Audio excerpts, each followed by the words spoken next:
శ్రేష్టమైన క్రీస్తు నామములో కూడి వచ్చిన దేవుని పిల్లలైన మీ అందరికీ పరమ పేరట వందనాలు. అందరికీ వందనాలండి. సంతోషంగా ఉన్నారా? సంతోషంగా ఉన్న మనందరం కూడా దేవుని స్తోత్రాలు చెల్లిద్దాం. హల్లెలూయా, హల్లెలూయా, హల్లెలూయా. చూడండి, దేవుని వాక్యాన్ని ధ్యానం చేద్దాం. రాజుల రెండవ గ్రంథము 3వ అధ్యాయము. రాజుల రెండవ గ్రంథము 3వ అధ్యాయము 16-17 వచనాలను చదువుకుందాం. యెహోవా సెలవిచ్చినదేమనగా, ఈ లోయలో చాలా గోతులను త్రవ్వించుడి. యెహోవా సెలవిచ్చినదేమనగా, గాలియే గాని వర్షమే గాని రాకపోయినను మీరును మీ మందలను మీ పశువులను త్రాగుటకు ఈ లోయ నీళ్లతో నిండును. ఇది యెహోవా దృష్టికి అల్పమే. దేవుని స్తోత్రం. హల్లెలూయా. ఇక్కడ ప్రభువు చెబుతున్నారు, గాలియే గాని వర్షమే గాని రాకపోయినను మీరును మీ మందలను మీ పశువులను త్రాగుటకు లోయ నీళ్లతో నిండును. లోయ నీళ్లతో నిండును. ఇక్కడ మనం చూస్తే, ఈ వాక్యాన్ని మనం ధ్యానం చేస్తే, ఇక్కడ జరిగిన చరిత్ర ఏమిటంటే, ఇశ్రాయేలు రాజు అయిన యెహోరాము, యోధా రాజైన యెహోషాపాతు, అంతేకాకుండా ఏదోము రాజు, ఈ ముగ్గురు రాజులు కలిసి మోయాబు దేశం మీదకు యుద్ధానికి వెళుతున్నారు. ఆహాజు బ్రతికి ఉన్నంత కాలము మోయాబు రాజు ఇశ్రాయేలు రాజు అయిన యెహోరాముకు ప్రతి సంవత్సరము 1,00,000 గొర్రె పిల్లలను 1,00,000 పొటేళ్లను ఇశ్రాయేలు రాజుకు పన్నుగా ఇచ్చేవాడు. ఎప్పుడైతే ఆహాబు మరణమైపోయాడో, ఆహాబు చనిపోయాడో, తరువాత రాజ్యము ఆహాబు కుమారుడైన యెహోరాముకు వచ్చింది. ఆ యెహోరాము ఏలుబడవుతున్నప్పుడు మోయాబు రాజు యెహోరాము మీద తిరుగుబాటు చేశాడు. తిరుగుబాటు చేసి ఇశ్రాయేలు దేశం మీద యుద్ధానికి రావడానికి ప్రయాణమయ్యాడు. అయితే ఈ ఇశ్రాయేలు రాజు అయిన యెహోరాము యోధా రాజు అయిన యెహోషాపాతుకు కబురు పంపించాడు. యెహోషాపాత, మా మీదకు మోయాబు రాజు యుద్ధానికి వస్తున్నాడు, మీరు కూడా మాతో పాటు యుద్ధానికి మాకు తోడుగా రండి అని యెహోషాపాతును బ్రతిమిలాడాడు. ఇక్కడ మనం చూస్తే, ఇశ్రాయేలు రాజ్యము సౌలు పరిపాలించినప్పుడు 12 గోత్రాలు ఒకటిగా ఉన్నాయి. 12 గోత్రాలు ఇశ్రాయేలు ఐక్యరాజ్యముగా ఉన్నది. సౌలు రాజు పరిపాలించినప్పుడు, దావీదు మహారాజు పరిపాలించినప్పుడు, దావీదు కుమారుడైన సొలొమోను పరిపాలించినప్పుడు 12 గోత్రాలు ఐక్య గోత్రాలుగా ఉన్నాయి. అయితే ఈ సొలొమోను కుమారుడైన రెహబాము పరిపాలిస్తున్నప్పుడు ఇశ్రాయేలు పెద్దలు మాటలు వినకుండా రెహబాము తనతో ఉన్న వారి మాటలు విని వారిని కఠినముగా మాట్లాడటం వలన 10 గోత్రాలు వేరైపోయినాయి. 2 గోత్రాలు వేరైపోయినాయి. 10 గోత్రాలు ఇశ్రాయేలు రాజ్యముగా స్థిరపడినాయి. 2 గోత్రాలు యోధా రాజ్యముగా స్థిరపడినాయి. 10 గోత్రాలేమో ఇశ్రాయేలు రాజ్యముగా స్థిరపరచబడినాయి. 2 గోత్రాలు యోధా గోత్రము, బెన్యామీను గోత్రము, ఈ 2 గోత్రాలు యోధా రాజ్యముగా స్థిరపరచబడినాయి. ఇది కూడా దేవుడు చూపిన, ఇలాగా వారు ఇశ్రాయేలు ఐక్యరాజ్యము విడగొట్టబడింది. 2 గోత్రాలేమో యోధా రాజ్యము, 10 గోత్రాలేమో ఇశ్రాయేలు రాజ్యము. ఇలాగా ఆ ఐక్య రాజ్యము, ఇశ్రాయేలు ఐక్య రాజ్యము 2గా విడిపోయింది. యోధా రాజ్యముగాను ఇశ్రాయేలు రాజ్యముగా 2 గోత్రాలు విడగొట్టబడినాయి. అయితే ఇశ్రాయేలు 10 గోత్రాలను పరిపాలిస్తున్న యెహోరాము 2 గోత్రాలను పరిపాలిస్తున్న యెహోషాపాతుకు వర్తమానం పంపాడు. ఏమనంటే, మా మీద యుద్ధానికి మోయాబు రాజు మా మీద యుద్ధానికి రావటానికి సిద్ధపడ్డాడు, మాతో కూడా నీవు కూడా యుద్ధానికి మాతో కూడా సహాయము చేయటానికి రమ్మన్నప్పుడు వారు కూడా బయలుదేరి యుద్ధానికి వచ్చారు. ఎవరు? యోధా రాజ్యం. వీరితో పాటు యోదోమీలు కూడా, అంటే యోదోమీలు అంటే ఏశావు సంతానము.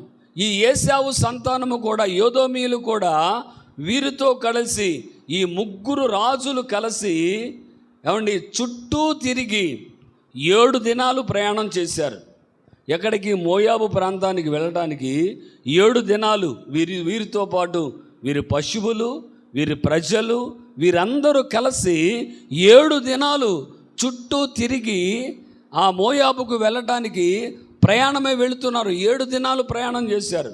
అయితే 7 దినాలు ప్రయాణం చేసినప్పుడు వీరేం చేశారంటే, మోయాబీలు ఆ చుట్టూ ఉన్న ఆ నీళ్ల బావులన్నిటినీ పూర్తి చేశారు.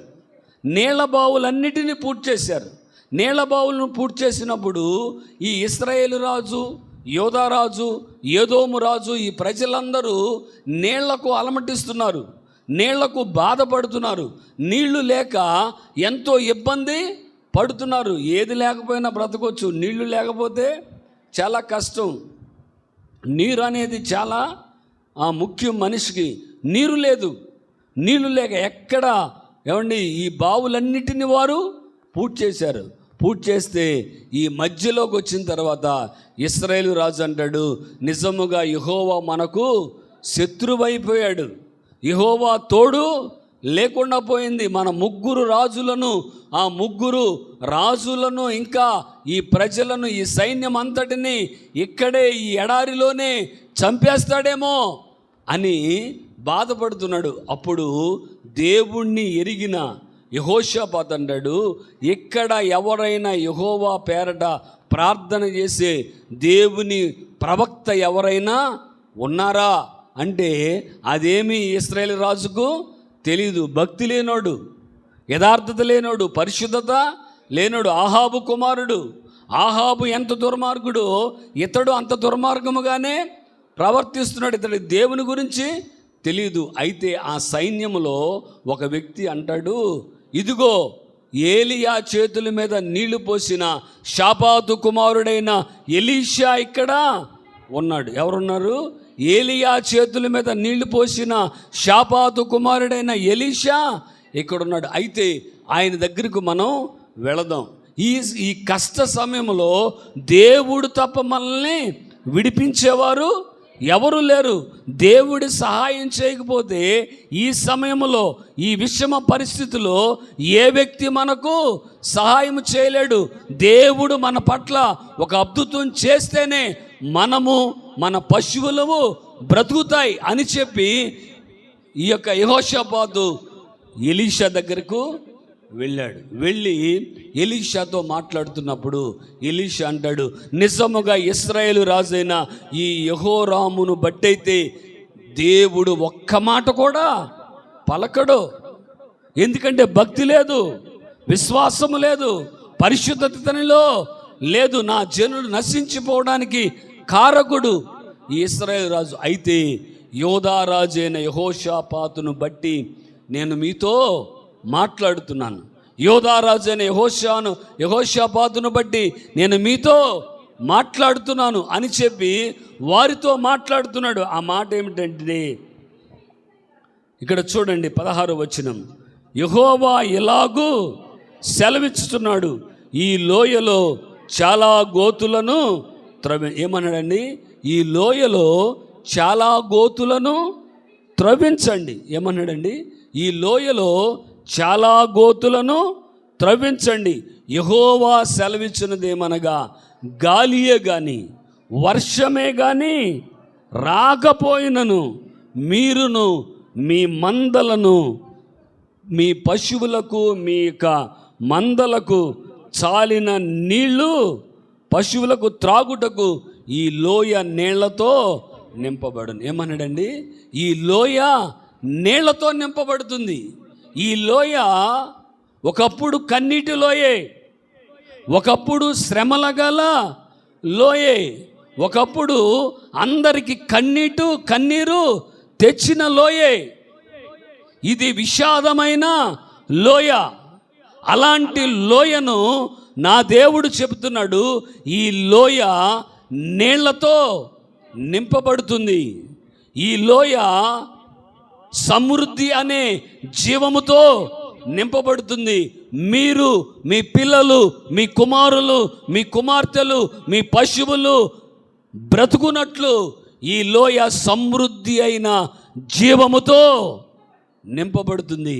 ఈ లోయ సమృద్ధి అయిన జీవముతో నింపబడుతుంది. గాలియే గాని వర్షమే గాని రాకపోయినా ఈ లోయ సమృద్ధి అయిన జీవముతో నింపబడింది. మీకు ఇప్పుడు సమృద్ధి లేదు. మీ ఆధ్యాత్మిక జీవితాల్లో, మీ యొక్క ఎండిపోయిన మీ జీవితాలు, సమృద్ధి లేదు. జీవితంలో సమృద్ధి లేదు. ఎండిపోయినాయి, పశువులు ఎండిపోయినాయి, అన్నీ ఎండిపోయిన స్థితిలో ఉన్నాయి. సమృద్ధి లేదు, జీవము లేదు. అయినా లోయ నీళ్లతో నింపబడింది. గాలియే కానీ వర్షమే కానీ రాకపోయినా, గాలి రాకుండా వర్షం రాకుండా ఎలా నిండుద్దండి? అది అసాధ్యం కదా. అది సాధ్యమైన పని కాదుగా. మన జీవితాల్లో కూడా ఒక్కోసారి, మన బ్రతుకుల్లో ఒక్కోసారి మన జీవితాల్లో గాలియే కానీ వర్షమే కానీ రాకపోయినా దేవుడు లోయను నీళ్లతో నింపుతాడు. అలాంటి గొప్ప కార్యాలు చేయగలిగిన శక్తిమంతుడిని నీవు ఆరాధిస్తున్నావు. ఇది ఏమంటే అసాధ్యమైన పని. ఇది సైన్స్కు అసాధ్యం, మనుషుల ఊహకు అసాధ్యమైన పని. కానీ అసాధ్యాలను సుసాధ్యాలుగా నా దేవుడు చేయగలడు. అసాధ్యాన్ని సుసాధ్యముగా మార్చగలిగిన దేవుడు, మన కన్నీటిని నాట్యముగా మార్చగలిగిన దేవుడు, మన నిందను, అవమానాన్ని కొట్టివేసి మన జీవితాల్లో ఉన్నతమైన ఆశీర్వాదాలతో నింపే దేవుడు. మన జీవితాల్లో మన మారా అనుభవాన్ని మధురముగా మార్చే దేవుడు. ఎలా మారా అనుభవం మధురంగా మార్చబడుద్ది? కన్నీటి అనుభవం ఎలాగా ఎవరిని ఆనందంగా మార్చబడుద్ది? కన్నీటి లోయ, ఆ లోయ సమృద్ధి అయిన జీవంతో ఎలా నింపబడుద్ది? అది మనుష్యుల ఊహకు అసాధ్యం, కానీ నా దేవునికి సాధ్యమండి.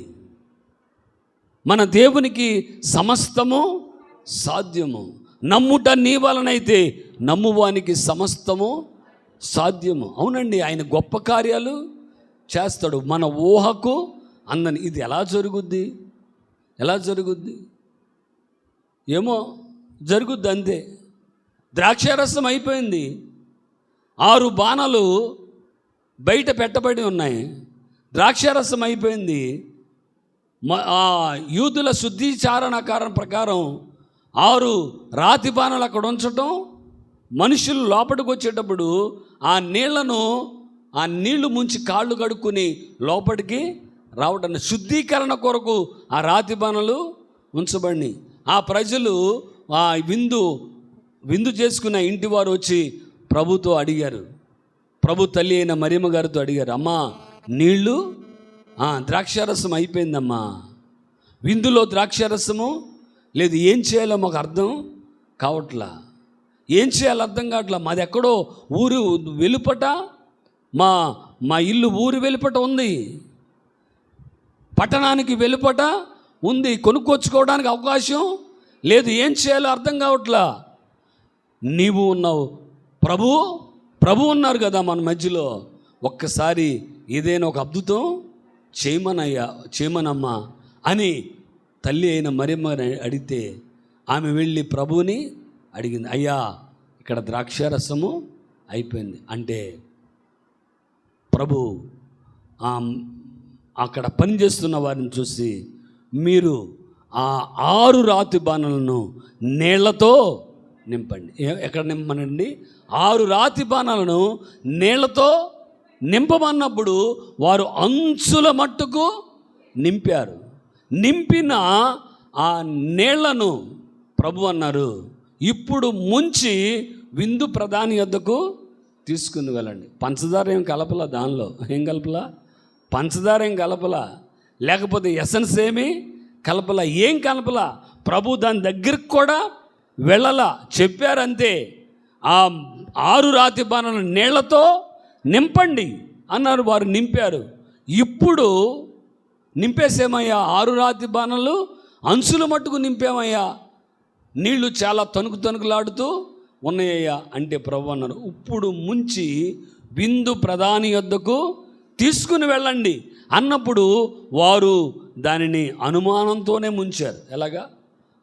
నీళ్లు పోసిన వాళ్ళు ఎవరో, వేరే బ్యాచ్ కాదు, నీళ్లు పోసిన బ్యాచే, నీళ్లు పోసిన వాళ్ళే మరలా ముంచారు.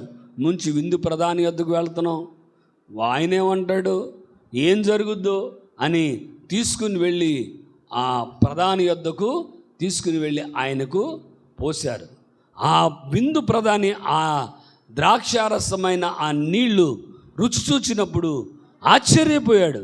ఇది ఏమిటి? మనుషులు మామూలుగా ఉన్నప్పుడు మంచి ద్రాక్షారసం పోస్తారు, జనులు మత్తుగా ఉన్నప్పుడు జబ్బు రసాన్ని పోస్తారు. కానీ ఇదేంటి, మీరు ఇదివరకే మంచి ద్రాక్షారసము ఉంచుకున్నారు అంటే దేవునికి సమస్తము సాధ్యమండి. మన జీవితాల్లో సమృద్ధి లేకుండా, సంతోషము లేకుండా, నెమ్మది లేకుండా, ఆశీర్వాదం అనే విధానము లేకుండా బ్రతుకుతున్న నీ జీవితంలో నా ప్రభు చెబుతున్నారు, వర్షమే కానీ ఏమండి గాలియే కానీ రాకపోయినా నీ లోయ నింపబడుతుంది, నీళ్లతో నింపబడుతుంది. ఎంత గొప్ప కార్యం అండి! లోయ నీళ్లతో నింపబడుతుంది. లోయ నీళ్లతో, సమృద్ధి అనే నీళ్లతో, సంతోషము అనే నీళ్లతో. ఒకవేళ నీ కుటుంబంలో సంతోషము లేక ప్రతి దినము కన్నీరు విడుస్తూ బ్రతుకుతూ ఉన్నావా? కన్నీరే అన్నపానాలుగా బ్రతుకుతున్నావా? యాకోబు అంటాడు కదా, నేను ఇన్ని సంవత్సరాలు ఎండకు మంచుకు నా తల తడిచిపోయింది, నా జీవితంలో దుఃఖముతోనే నా కాలము గడిపాను అని చెప్పి బాధపడతాడండి. అవునండి, కొన్ని జీవితాల్లో కొన్ని బ్రతుకుల్లో అలే పరిస్థితి ఏలుబడవుతుంది. బిడ్డలను బట్టి దుఃఖం, ఆయన కట్టుకున్న భర్తను బట్టి దుఃఖం, కనుకున్న పిల్లలను బట్టి దుఃఖం, కన్నీరే అన్నపానాలుగా అనుభవిస్తున్న వారు ఎంతోమంది లోకంలో ఉన్నారు. ఈ ఆరాధనలో పాలు పంపులు పొందిన నీ జీవితంలో కూడా, నీ బ్రతుకుల్లో కూడా ఇలాంటి అనుభవంలోనే ఉన్నావేమో, ఇలాంటి పరిస్థితిలోనే ఉన్నావేమో. నా ప్రభు చెబుతున్నాడు, నీ లోయ సమృద్ధి అనే నీళ్లతో నింపబడుతుంది, సంతోషం అనే సమృద్ధితో దేవుడు నింపబడుతుంది. నీ కన్నీటిని దేవుడు నాట్యముగా మార్చబోతున్నాడు. అవునండి, ఆయన అద్భుతాలు చేస్తాడు, ఆయన ఆశ్చర్యాలు చేస్తాడు. ఇక్కడ అంటున్నాడు, లోయ సమృద్ధితో నింపబడుతుంది. ఒకసారి చూడండి, కీర్తనల గ్రంథము 84వ కీర్తన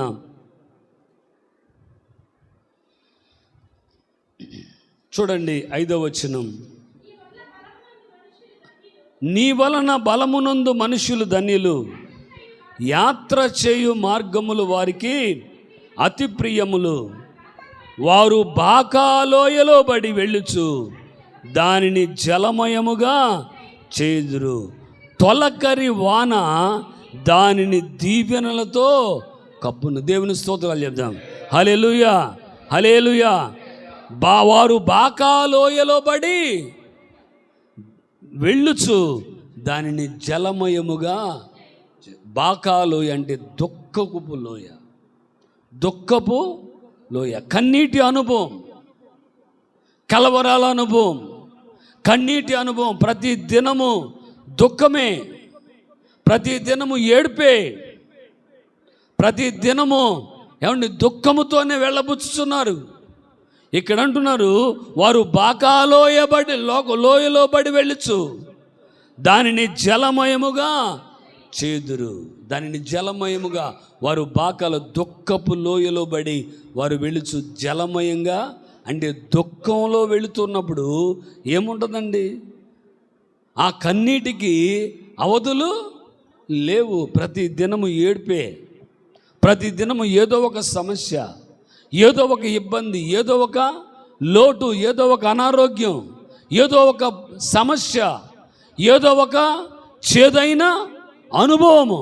ఇలాంటి అనుభవాలతో, కన్నీటి అనుభవాలతో, లోయ నీళ్లతో, కన్నీటి లోయతో, నీళ్లతో నింపబడింది. అయితే నా దేవుడు అంటున్నాడు, తొలకరి వాన చేత దానిని దీవెనతో కప్పును. కన్నీటి అనుభవాలతో వెళ్ళావా? అయితే దేవుడు అంటున్నాడు దానిని దీవెనతో కప్పుతాడు. నీ కన్నీటిని నాట్యముగా మారుస్తాడు. నీ కన్నీటి లోయను దేవుడు నాట్యపు లోయగా మారుస్తాడు. నీ కన్నీటి లోయను దేవుడు పుష్పపు లోయగా మార్చగలడండి, సమర్థుడండి. ఇక్కడ అంటున్నాడు ఎలీషా భక్తుడు అంటున్నాడు, నీ గాలియే కానీ వర్షమే కానీ రాకపోయినను మీ మందలను మీ పశువులను త్రాగుటకు ఈ లోయ నీళ్లతో నిండును. ఇది యెహోవా దృష్టికి అల్పమే. ఏమన్నాడండి? ఇది యెహోవా దృష్టికి అల్పమే. లోయ నీళ్లతో నింపబడుతుంది. ఆ నీరు ఎట్నుంచి వస్తుంది? ఇక్కడ చూడండి ఒకసారి 20వ వచనం చూడండి. ఉదయము నైవేద్యము అర్పించు సమయమందు నీళ్లు ఎదోము మార్గమున రాగా దేశము నీళ్లతో నిండెను. దేవుని స్తోత్రాలు చెప్పండి. హల్లెలూయా. ఎదోము మార్గము నుండి నీరు లోయలోకి వచ్చేసింది. ఎక్కడికి వచ్చేసింది? వారికి తెలియదు ఏ మార్గం గుండా వస్తాయో తెలియదు. దైవజనుడు చెప్పాడు, గోతులు లోయలో తవ్వించమన్నాడు. లోయలో గోతులు తవ్విస్తే ఏమొస్తాయి? ఏమండి? లోయలో గోతులు తవ్విస్తే అదేమైనా జలలు గల ఊరటానికి రాలేదే. తవ్వారు, అక్కడ పెట్టారు, గోతులన్నీ తవ్వేశారు, నీళ్లు మాత్రం లేవు, రాలేదు. కానీ ఇక్కడ అంటున్నాడు, ఉదయము నైవేద్యం అర్పించు సమయమున యోదోము మార్గములో ఒక జలను దేవుడు పుట్టించాడంట.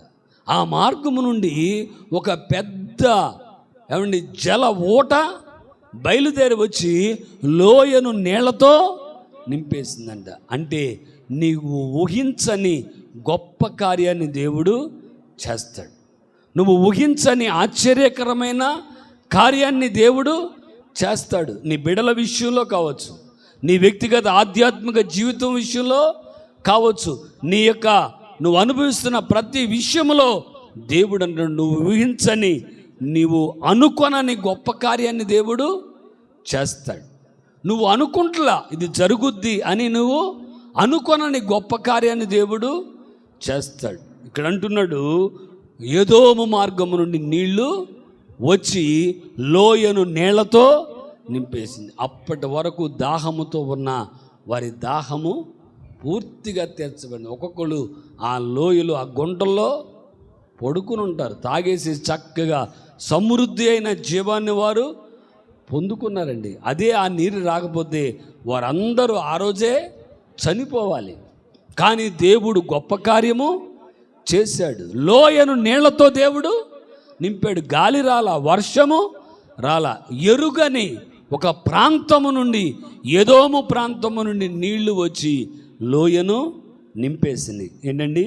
ఎదోము ప్రాంతము నుండి నీరు వచ్చి నింపబడింది. అంటే నువ్వు ఎరుగని, నువ్వు ఊహించని కార్యము దేవుడు చేస్తాడు. నువ్వు ఊహించని గొప్ప కార్యాన్ని దేవుడు చేస్తాడు. అవునండి, ఆయన సమర్థుడు, ఆయన శక్తిమంతుడు, ఆయనకు అసాధ్యమైనది ఏది లేదు. ఇక్కడ అంటున్నాడు, యెహోవా దృష్టికి ఇది అల్పమే. ఏంటండి? యెహోవా దృష్టికి ఇది అల్పమే. నీ దృష్టికి అయితే, మన దృష్టికి మన సమస్యను చూస్తే అది పెద్ద కొండలాగా ఉంటుంది. ఒక కుటుంబంలో అయినా, ఒక ఇంటిలో అయినా, ఒక వ్యక్తిగత జీవితంలో ఉన్న ఆ సమస్యను చూసినప్పుడు అది పెద్ద కొండలాగా కనపడుతుంది. మన దృష్టికి అది అసాధ్యము, మన దృష్టికి అది అసాధ్యము. కానీ దేవుని దృష్టికి చాలా అల్పము. ఏమండి? చాలా తక్కువ. అది మన దృష్టికి అయితే అది చాలా ఎక్కువ. మన దృష్టికి అది జరగటం అసాధ్యము, కానీ దేవుని దృష్టికి మాత్రం అది చాలా స్వల్పం. ఇక్కడ అదే అంటున్నాడు, యెహోవా దృష్టికి అల్పమే. ఏమన్నాడండి? నీ దృష్టికి అది చాలా పెద్దది. నీరు లేకపోవటం అనేది ఇన్ని లక్షల మందికి, ఇన్ని వేల మందికి ఆహారం, నీరు అనేది దొరకటం చాలా పెద్ద సమస్య. కానీ అది యెహోవా దృష్టికి చాలా అల్పమైనది. ఏంటండి? చాలా అల్పమైనది. నువ్వు నమ్మితే దేవుని మహిమ చూస్తావు. దేవుని దృష్టికి మాత్రం అల్పమే. నీ దృష్టికి ఎన్నో సంవత్సరాల నుంచి వెయిట్ చేస్తున్నావు ఆ కార్యము కొరకు, ఎన్నో సంవత్సరాల నుంచి దాని కొరకు వేచి ఉన్నావు. కానీ నీ దృష్టికి అది జరుగుద్ది అనడానికి ఆనవాలు కూడా లేదు. కానీ నా దేవుడు నీ జీవితంలో అది జరిగిస్తానని ఒక వాగ్దానము చేస్తున్నాడు. నీ దృష్టికి అది గొప్పదే, కానీ నా దేవుని దృష్టికి అది అల్పమైనది. ఒక చిటుకలో దానిని చేస్తాడు. నువ్వు కనులు మూసి తెరిచేలోపు నీ జీవితంలో అద్భుతం దేవుడు చేస్తాడు. ఆయన చేసే అద్భుతాలన్నీ అలాంటివేనండి. అలాంటి కార్యాలే దేవుడు చేస్తాడు. అవును, ఆయన సమర్థుడైన దేవుడు, ఆయన ఆశ్చర్య కార్యాలు చేసే దేవుడు. మొన్న హాస్పిటల్లో అమ్మగారికి ఆపరేషన్ చేస్తున్నప్పుడు ఆపరేషన్ కోసం కూర్చున్నాం. ఆపరేషన్ తీసుకెళ్ళడానికి వచ్చారు. వచ్చి నడుచుకుంటూ వెళ్తుంటే ఈమె చేతులన్నీ షేక్ అయిపోతున్నాయి, చేతులన్నీ వణికిపోతున్నాయి. ఆ తీసుకెళ్ళాడు, అమ్మో ఏమేంటి ఇట్లాగా ఇంత షేక్ అయిపోతుంది, ఇంక ఎలా ఆపరేషన్ చేస్తాం, ఏముంది ప్రాబ్లం ఏంది, ఆల్రెడీ ముందే రాయించాం, లివర్ ప్రాబ్లం ఉంది, షుగర్ ఉంది అని రాయించాం, ఈమెకి ఆపరేషన్ చేయటం కష్టమని పక్కన కూర్చోపెట్టేశారు. ఇంచుమించు 2ంటికి తీసుకెళ్లారు, 4 వరకు కూర్చోపెట్టేశారు. అందరికి ఆపరేషన్స్ జరిగిపోయినాయి. ఏం చేయాలి? ఆ బయట కూర్చుని అలా ప్రార్థన చేస్తుంటే దేవుడు ఈ వాక్యాన్ని చూపించాడు నాకు. నీళ్లు లోయ నీళ్లతో గోతులు తవ్వండి అని ఎలీషా చెప్పిన మాట నాకు గుర్తుకు వచ్చింది. ప్రభువు దాన్ని ఒక ఆలోచనగా ఇచ్చాడు. గోతులను నేను లోయను నీళ్లతో నింపు. అది చదువుతున్నప్పుడు ఇది యెహోవా దృష్టికి అల్పము, మన దృష్టికైతే అది చాలా పెద్దది. కూర్చోబెట్టేశారు, అవకాశం లేదన్నారు. అయితే దేవుడు ఏదోము నుండి నీళ్లను పంపించినట్లుగా వేరే డాక్టర్ని తీసుకుని వచ్చి ఆపరేషను సక్సెస్ చేయించాడు. గొప్ప కార్యం చేశాడండి దేవుడు. మనకు అసాధ్యమైన అనుకున్నది దేవునికి సాధ్యం. మనం అనుకుంటాం ఇది జరగదు, ఇది జరగడానికి అవకాశము లేదు, ఇది జరగడానికి మేము అనుకున్నాం, ఇక మనం ఇంటికి వెళ్ళాల్సిందే, ఇక జీవితాంతం అలాగే ఉండాల్సిందే అని అనుకునే పరిస్థితికి ప్రభువేమో ఈ మాటలు గుర్తు చేశాడు. ఈ మాటలు చదివించిన వెంటనే ఫోన్లో బైబిల్ తీసి అదంతా చదువుకున్నాను. చదువుకుంటే ప్రభు మాట్లాడాడు. నా దృష్టికి అది అల్పం. అవునండి, దేవుని దృష్టికి మన దృష్టిలో చూస్తే అది చాలా పెద్దది, భయంకరంగా కనపడుద్ది. ఇది జరుగుదా? ఇది జరుగుతుంది. ఎందుకనంటే పరిస్థితి అలాంటిది. మన కళ్ళకు కనపడే పరిస్థితి మనకు అట్లాగా ఉంటుంది, మన చుట్టుపక్కల వారికి అలాగే కనపడుద్ది. ఎందుకంటే అది అసాధ్యము. కానీ మన దేవునికి అది అల్పము, ఆ కార్యము అల్పము. ఒకరోజు మమ్రే దగ్గరనున్న సింధూర వనములో అబ్రహాము మధ్యాహ్నము, ఎండవేళ మధ్యాహ్నము గుడారపు ద్వారము యొద్ద కూర్చుని ఉన్నాడు. గుడారపు ద్వారము యొద్ద కూర్చుని ఉన్నాడు. కూర్చుంటే 3 మనుషులు ఆయనకు కనబడ్డారు.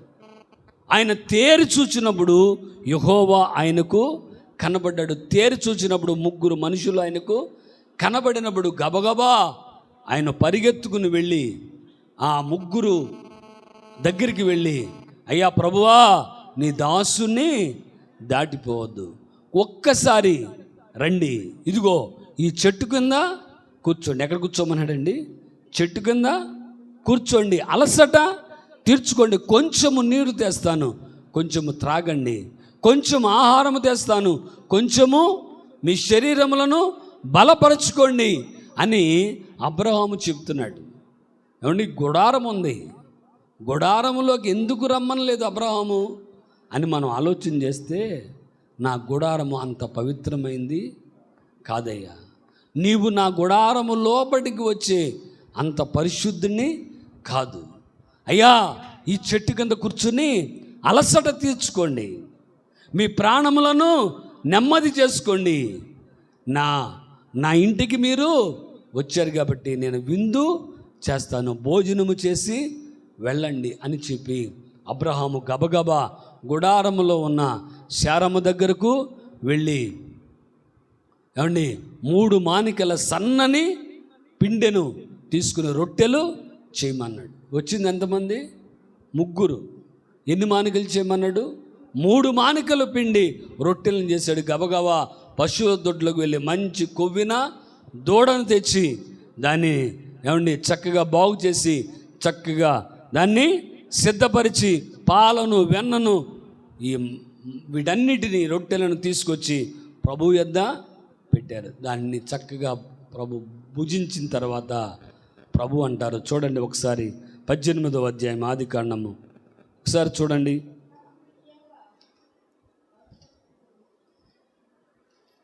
ఆదికాండము 18వ అధ్యాయము 10వ వచనం చూడండి.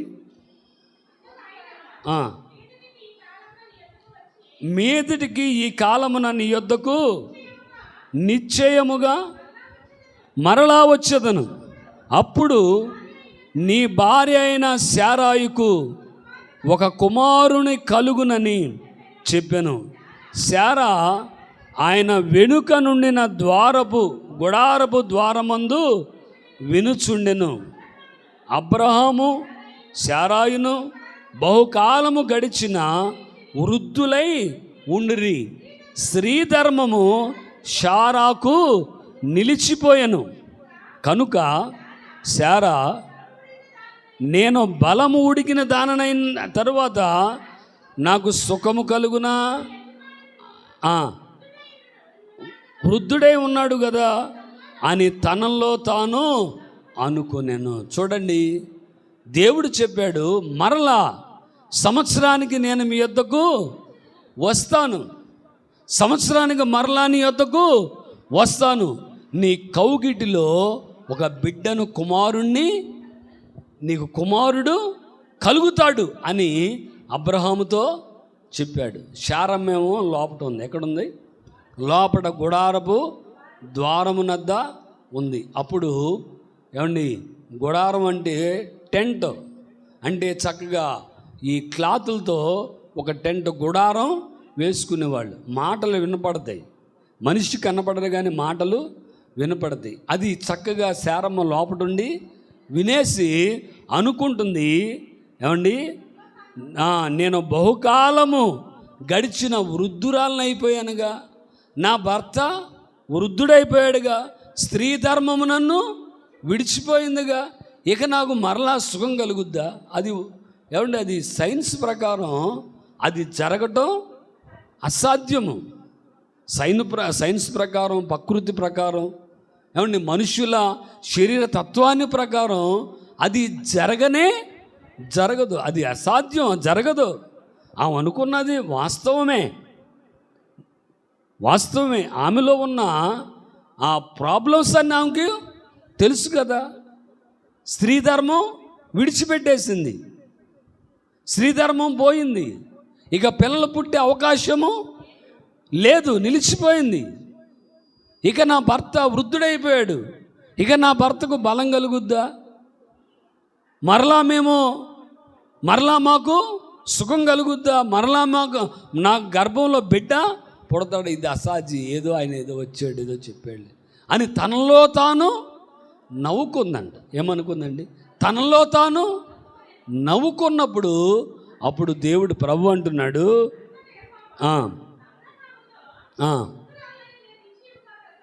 వృద్ధురాలను నేను మరలా ప్రసవిస్తానా? ఏమంటుందండి? మరలా నేను వృద్ధురాలనైనా నేను వృద్ధాప్యంలోకి వెళ్ళిపోయాగా ప్రసవించగలనా? నాకు అవుద్దా? వృద్ధురాలను అయిపోయా, తలంతా ముసలింటిలో వచ్చేసింది, వృద్ధురాలను అయిపోయా, బలం ఉడికిపోయింది, మరలా నేను నొప్పులు ఎలా తీయగలను? మరలా నేను ఎలాగా ప్రసవించగలను అని అనుకున్న ఎలా? యెహోవాకు అసాధ్యమైనది ఏదైనా ఉన్నదా? యెహోవాకు అసాధ్యమైనది ఏదైనా ఉన్నదా? అవునండి, ఆయనకు అసాధ్యమైనది ప్రకృతిని బట్టి చూస్తే, పరిస్థితులను బట్టి చూస్తే అది జరగటం అసాధ్యము, అది జరగటం సాధ్యము కాదు. అది ఏ పరిస్థితుల్లో కూడా అది జరగటం సాధ్యం కాదు. గాలి లేకుండా, వర్షం లేకుండా ఎలా లోయ నీళ్లతో నిండుద్ది? వృద్ధులైపోయిన తర్వాత ఎలా పిల్లలు పుడతారు? అది అసాధ్యం కదా. కానీ దేవుడు అన్నాడు, యెహోవాకు అసాధ్యమైనది. అవునండి, నీ జీవితంలో కూడా, నీ బ్రతుకులో కూడా నువ్వు అనుకోవచ్చు, నా జీవితంలో ఇక సుఖం అనేది నేను అనుభవించను, నా జీవితంలో, నా కుటుంబంలో ఆనందం అనేది నేను అనుభవించలేను, నా జీవితం ఎప్పుడు కూడా కన్నీటి అనుభవాల్లోనే సాగిపోతుంది, ఇక నా బ్రతుకులో సమృద్ధి అనుభవిస్తాను అనడానికి ఆనవాలే లేదు, నా బ్రతుకులో ఆశీర్వాదం అనుభవిస్తాను అనడానికి సూచన లేదు అని నువ్వు అనుకోవచ్చు. కానీ నా దేవుడు నీతో అంటున్నాడు, యెహోవాకు అసాధ్యమైనది ఏదైనా ఉన్నదా? నువ్వు విశ్వసించగలిగితే నా దేవుడు నీ జీవితంలో అద్భుతము చేస్తాడు. నా జీవితంలో నీ బ్రతుకులో నా దేవుడు ఆశ్చర్య కార్యము చేస్తాడు. నా జీవితంలో చేసిన దేవుడు నీ జీవితంలో కూడా చేస్తాడు. లోయను నీళ్లతో నింపిన దేవుడు, ఏమండి, శారమ్మకు మాట ఇచ్చి, అబ్రహాముకు మాట ఇచ్చి నెరవేర్చిన దేవుడు నీవు ఆరాధిస్తున్నావు. నీ బ్రతులో కూడా అలాంటి అద్భుతాన్ని చూస్తావని ప్రకటిస్తున్నా. నమ్మాలి, దేవుని వైపు మనం విశ్వసించాలి, దేవుని మీద విశ్వసించాలి. ఏమండి, పౌలు గారు అన్నాడు, నేను విశ్వసించి తిని కనుక నేను మాట్లాడి తిని. విశ్వాసము వలన దేవుని అద్భుతాలను మనము చూస్తామండి. ఒకరోజు ప్రభువు వద్దకు ఒక వ్యక్తిని తీసుకొచ్చారు, మూర్ఛ రోగముతో బాధపడుచున్నవాడు. అతడు మూర్ఛ రోగముతో ఎన్నో చిన్నప్పటి నుంచి వాడిని మూర్ఛ రోగము, నీళ్లు చూస్తే మూర్ఛ రోగం వచ్చేస్తుంది. ఏంటి, అప్పటి వరకు బాగానే ఉంటాడు, నీళ్లు చూస్తే మూర్ఛ రోగం వచ్చేస్తుంది. ఎందుకనంటే ఆ నీళ్లు చూడటంగానే మూర్ఛ రోగం వచ్చి ఆ మూర్ఛ రోగంతో నీళ్ళలో పడిపోతాడు. అగ్ని చూడగానే మూర్ఛ రోగం వచ్చేస్తుంది. వాడు తరచు అలా అగ్ని దగ్గరికి వెళ్ళినా, నీళ్ళ దగ్గరికి వెళ్ళినా మూర్ఛ రోగంతో అగ్నిలో, నీళ్లలో వాడు పడిపోతున్నాడు. వాడు ఎట్లా చచ్చిపోతాడో, వాడు ఏ నీళ్ళలో చచ్చిపోతాడు, వాడు ఏ అగ్నిలో చచ్చిపోతాడో అర్థం కాక తన తండ్రి ఎన్నో ప్రయత్నాలు చేశాడు, ఎన్నో చోట్లకు తిప్పాడు, కానీ ఫలితం అనేది రాలా. ఫలితం అనేది రాక ఒకరోజు ప్రభు దగ్గరికి వెళ్ళాడు. ప్రభు ఎక్కడో ఉన్నారు. అప్పుడు శిష్యులు అక్కడ ఉంటే శిష్యుల యొద్దకు వెళ్ళాడు. శిష్యులు ప్రయత్నించారు కానీ వారి వల్ల కల. అప్పుడు అతడు అంటాడు, ప్రయత్నించారు కానీ వారి వల్ల కల. అలాగే మోక్షరోగం వచ్చేస్తుంది. అయితే ప్రభు కొంచెంసేపటికి ప్రభు వచ్చాడు. వాడు అంటాడు, ఇదిగో బోధకుడా, నా బిడ్డ చిన్నతనము నుండి మూర్ఛరోగంతో వాడు నీళ్లలోనూ అగ్నిలోనూ పడిపోతున్నాడు, చచ్చిపోతాడేమో భయం వేస్తుంది. నీ శిష్యుల దగ్గరికి తీసుకొచ్చాను కానీ వారి వల్ల కాలేదు. నీ వలనైతే ఏమన్నాడు? నీ వలనైతే. చూడండి ఒకసారి మార్కు సువార్త ఒకసారి చూడండి, 9వ అధ్యాయము 23వ వచనం చూడండి, 22వ వచనం నుంచి. అది వాని నాశనము చేయవలని తరచుగా అగ్నిలోను నీళ్లలోను పడద్రోయును. ఏమైనను నీ వలనైతే మా మీద కనికరపడి మాకు సహాయము చేయము. ఏమన్నాడండి? ఏమైనా నీ వలన అయితే మా మీద కనికరపడి మాకు సహాయము చేయుము అని అనెను. అందుకు యేసు, నమ్ముట నీ వలనైతే నమ్మువానికి సమస్తము సాధ్యము. దేవుని స్తోత్రాలు చెప్పండి. హల్లెలూయా. ఏమైనా నీ వలన అయితే. వానిని నీళ్లలోను అగ్నిలోను వాడు పడిపోతున్నాడయ్యా. మూర్ఛరోగముతో వాడు నీళ్లలో అగ్నిలో పడిపోతున్నాడు. వాడు ఏ అగ్నిలో చచ్చిపోతాడు, ఏ నీళ్లలో పడి చచ్చిపోతాడు. వాడిని రక్షించలేక నేను బాధపడుతున్నాను. అనేక చోట్లకు వాడిని తీసుకువెళ్ళా, కానీ వీడికి స్వస్థత రాలేదు. నీ శిష్యుల దగ్గరికి కూడా వాడిని తీసుకొచ్చే, వారు కూడా బాగు చేయలేపాడు.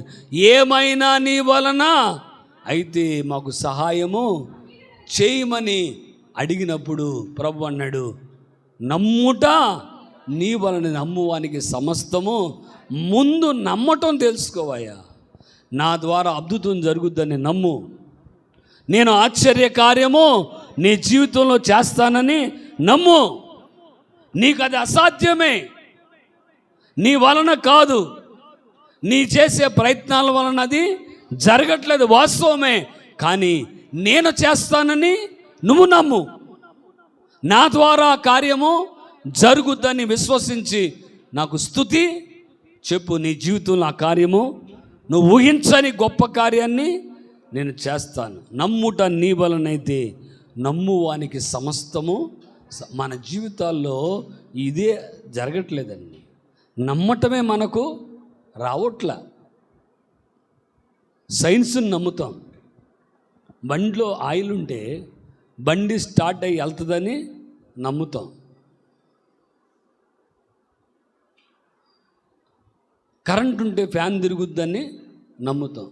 కనపడేది మాత్రమే నమ్ముతాం. కానీ దేవుడు చేసే అద్భుతాలను నమ్మలేకపోతున్నాం. విశ్వాసం ఉండట్లా. మనలో విశ్వాసం కరువు అయిపోయింది. మనలో దేవుడు చేసే అద్భుతాల విషయంలో నమ్మలేకపోతున్నామండి. అందుకనే ప్రభు ఏమన్నాడంటే, నమ్ముట నీ వలన అయితే నమ్మే ప్రతివానికి సాధ్యమే, నమ్మువానికి సమస్తము సాధ్యము. అవునండి, నమ్మేవారికి సమస్తము. ఇదివరకు భక్తుల సాక్ష్యాలు విన్నప్పుడు చాలా ఆశ్చర్యం కలిగేది. ఒక ఆమె ఇంటిలో ఏమి లేదంట. ఆమె స్వయంగా చెప్పటం నేను విన్నా, నా యవ్వన కాలంలో విన్న సాక్ష్యం. ఇంటిలో ఏమి లేదు, భర్త చనిపోయాడు, 2 పిల్లలు ఉన్నారు, 3 పిల్లలు ఉన్నారు, ఏమీ లేదు, ఇంట్లో ఏం లేదు. ప్రార్థనకి వెళ్ళటం ప్రారంభించి ప్రభువుని నమ్ముకుంది. అక్కడ మాటలను విని విశ్వాసము నేర్చుకుని ఆమె ఏం చేసిందంటే, ఇంట్లో ఏం లేవు, ఆ రోజు వండుకోవటానికి కూడా ఆహారానికి బియ్యం లేవంట. ఆమె విశ్వాసంతో ప్రార్థన చేసుకుంది, ఎంతో కన్నీటితో దేవుణ్ణి అడిగింది. ప్రార్థన చేసుకుని ఆమె విశ్వాసంతో ఎసర పెట్టిందంట. ఏం చేసింది? విశ్వాసంతో ఎసర పెట్టిందంట. పెట్టి ప్రార్థన చేసుకుంటుంది, దేవుని సన్నిధిలో మొరపెడుతుంది. ప్రభువా సహాయం చేయండి, ప్రభువా కనికరించు అని ప్రార్థన చేస్తుంది. అదే పక్కన వాళ్ళు చూస్తే ఏమనుకుంటాం? ఏమంటారండి? అదే నువ్వు ఆ ఇంటికి వెళ్ళావు, ఒక ఆవిడ అలా ప్రార్థన చేస్తుంది, నువ్వేమంటావు? ఏంటి ఎంత పిచ్చపట్టిందేంట్రా, ఎంత పిచ్చపట్టింది ఏంటంటాం. అది మనకు పిచ్చిగానే కనపడుద్ది, కానీ ఆమె చూచిన నేత్రము, ఆ విశ్వాస నేత్రం గొప్పదండి. ఒకసారి మన దగ్గర ఏమీ ఉండదు, దేవుడు మనల్ని సమృద్ధితో నింపుతాడు. ఏదోము నుండి పంపిస్తాడు, ఎటు నుండి వస్తుందో సమృద్ధి తెలియదండి. ఏమీ ఉండదు, ఆమె అట్లాగే ఎసరు పెట్టి ప్రార్థన చేసుకుంటుందంట. రిక్షాలో వాళ్ళ అన్నగారు వచ్చాడంట. వాళ్ళ అన్నగారు ఒక కట్ట బియ్యం, కూరగాయలు వేసుకుని వచ్చాడంట. వచ్చి ఆమె ఇంటికి లోపలికి తీసుకొచ్చాడంట. తీసుకొస్తే ఆమె లేచి చాలా ఆశ్చర్యపోయిందంట. వాళ్ళ అన్న అసలుకి ఎంగిలి చేతిలో కాకిని తోలే మనిషి కాదంట. అలాంటోడు తీసుకొచ్చాడు. ఏంటి? బియ్యం, కావలసిన బియ్యం, కూరగాయలు తీసుకొచ్చి వాళ్ళ చెల్లికి ఒక 500 చేతిలో పెట్టి వెళ్ళాడండి. ఏంటోనమ్మా రాత్రి అంతా నాకు నిద్ర లేదు, వెళ్ళాలి వెళ్ళాలి వెళ్ళాలి అని ఒక ఏంటో పిచ్చెక్కినట్టు నాకు అయిపోయింది, నేను తెచ్చాను మమ్మ ఇదిగో అని వెళ్ళిపోయాడు. అప్పుడు ఆమె చెప్పిందంట, అన్నయ్య నా ఇంట్లో ఒక్క బియ్యపు గింజ కూడా లేదన్నయ్య, నేను ప్రార్థన చేస్తున్నా, దేవుడు నీ ద్వారం తెరిచాడు అని ఆమె సాక్ష్యము. ఇలాంటి సాక్ష్యాలు కరువైపోయినండి.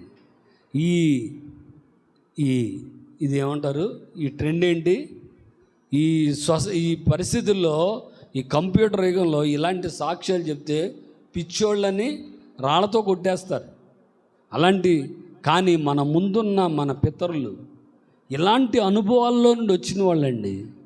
ఇలాంటి అనుభవాల్లో వచ్చిన వాళ్ళు. టికెట్ లేక ప్రయాణానికి, టికెట్ లేకపోతే టికెట్ ఆల్రెడీ టికెట్ తీసుకున్నారు. అది వేరే వాళ్ళు ఇప్పుడు మనం ఏలూరులో ఉన్నాం, ఇంకా రాజమండ్రి వెళ్ళే వాళ్ళు ఉన్నారు, వాళ్ళ దగ్గర ఉండిపోయింది టికెట్.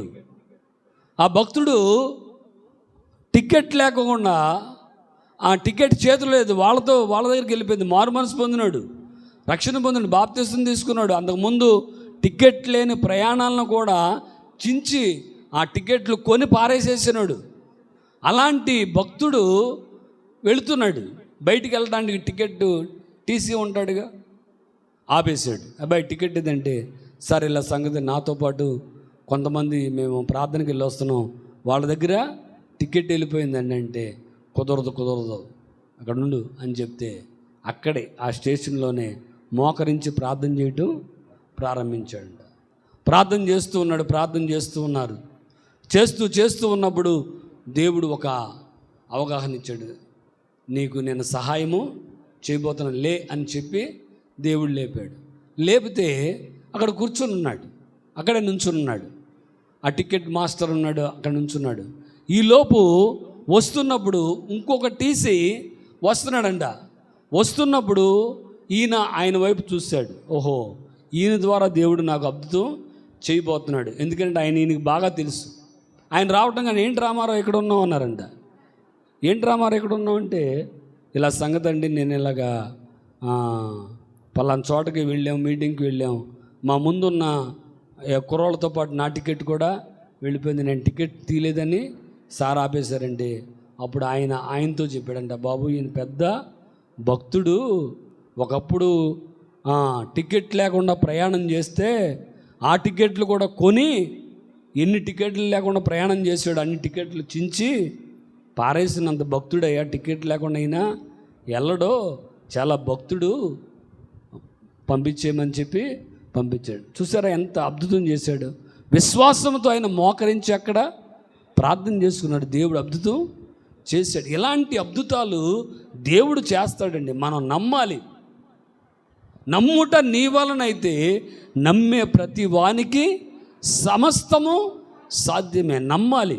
దేవుని వైపు మనము చూడాలి.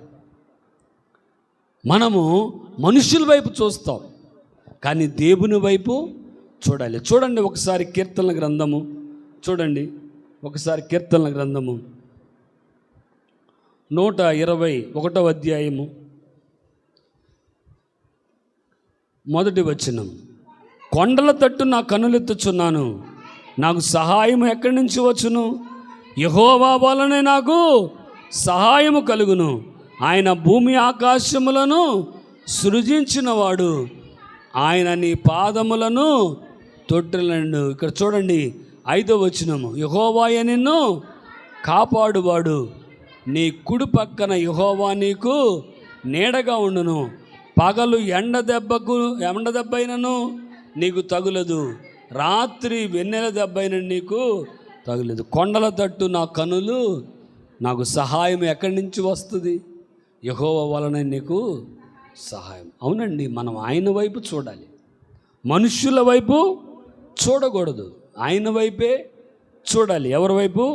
దేవుని వైపే చూడాలి. ఆయన వైపు మనం చూస్తే మన జీవితంలో అద్భుతము జరుగుతుంది. ఆయన వైపు చూడాలి. విశ్వాసముతో ఆయన వైపు చూస్తే మన జీవితంలో దేవుడు అద్భుతాన్ని చేస్తాడు. 123వ కీర్తన కూడా చూడండి, 1వ వచనం నుండి. ఆకాశమందు ఆసీనుడైన వాడా, నీ తట్టు నా కనులు. ఎవరి వైపు? ఆకాశమందు ఆసీనుడైన వాడా, నీ తట్టు నా కన్నులు ఎత్తుచున్నాను. దాసులు కన్నులు తమ యజమానుని చేతి తట్టును, దాసి కన్నులు తమ యజమానురాలి చేతి చూచున్నట్లు మన దేవుడైన యెహోవా మనలను కరుణించు వరకు మన కన్నులు ఆయన తట్టు చూచుచున్నది. చూడాలి. ఎవరి తట్టు? మనుషుల వైపు కాదు. మనుషులను నమ్ముకొనుట కంటే, రాజులను నమ్ముకొనుట కంటే యెహోవాను ఆశ్రయించు నరుడు ధన్యుడండి. అవును, ఆయనను ఆశ్రయించాలి, ఆయన వైపు చూడాలి. చూడండి, దాసుడు ఉంటాడు. ఒక ఇంటిలో దాసుడైనా దాసురాలైనా ఒక ఇంట్లోకి వచ్చినప్పుడు, పనిచేసి వెళ్ళేటప్పుడు దాసుడైతే యజమానుడు చేతి వైపు చూస్తాడు. ఎందుకు? ఏదైనా ఇస్తాడేమో, ఏదైనా పెడతాడేమో, ఏదైనా అమ్మగారు పెడతదేమో అని దాసుడు యజమానుడి వైపు చూస్తాడు, దాసి తన యజమానురాలి వైపు చూస్తుంది. అయితే మనము మన దేవుడైన యెహోవా వైపు మన కనులు చూడాలి. ఆయన వైపే చూడాలి. మనలను కరుణించే వరకు, నీ జీవితంలో అద్భుతము జరిగే వరకు, నీ లోయ నీళ్లతో నిండే వరకు, నీ జీవితంలో ఒక ఆశ్చర్య కార్యము జరిగే వరకు ఆయన వైపు చూడు. ఆయన వైపు చూడు. యజమానుడి వైపు దాసుడు చూచినట్లుగా, యజమానురాలు వైపు దాసురాలు చూచినట్లుగా యెహోవా కొరకు ఆయన కరుణించే వరకు నువ్వు ఆయన వైపు చూస్తే దేవుడు నిన్ను తప్పక కరుణిస్తాడు. తప్పక ఆయన నీకు సహాయము చేస్తాడు. అవునండి, ఆయన మాట ఇచ్చి నెరవేర్చే దేవుడు. ఎవరెవరి జీవితాల్లో ఎవరెవరు ఏ అవసరతల కొరకు మీరు వేచి ఉన్నారో విశ్వాసముతో దేవుడిని అడగండి. విశ్వాసముతో ఆయన వైపు చూడండి. ఆయన తప్పక మీ జీవితంలో అద్భుతము చేస్తాడు. తప్పక మీ బ్రతుకుల్లో సమృద్ధితో నింపుతాడు. మీ లోయ సమృద్ధితో నింపబడుతుంది. మీ బ్రతుకులు ఆశీర్వాదముతో నింపబడతాయి. అట్టి కృప పరిశుద్ధాత్మ దేవుడు మనందరికీ దయచేయునుగాక. ఆమెను. అందరూ కూడా మోకరించండి, ప్రార్థన చేసుకుందాం. అందరూ కూడా మోకరించండి. ప్రభువానికి స్తోత్రాలు. తండ్రి, నీకు వందనాలు. నీకు అసాధ్యమైనది లేదు ప్రభువా. నీకు సమస్తము సాధ్యమే.